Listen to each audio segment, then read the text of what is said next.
Hi అండి, అందరికీ నమస్తే అండి. ఈరోజైతే ఎగ్ నూడిల్స్ అయితే చేసేసుకుందాం.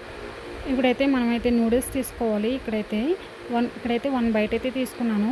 2 గ్లాసెస్ వాటర్ని యాడ్ చేసుకుని ఇప్పుడు నూడిల్స్ని అయితే ఉడికించుకోవాలి.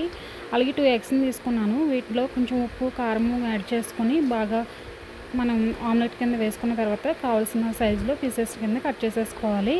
ఇప్పుడు దీన్ని పక్కన పెట్టేసుకోండి. ఇప్పుడు నూడిల్స్ అయితే ఉడికిపోతాయి కదా.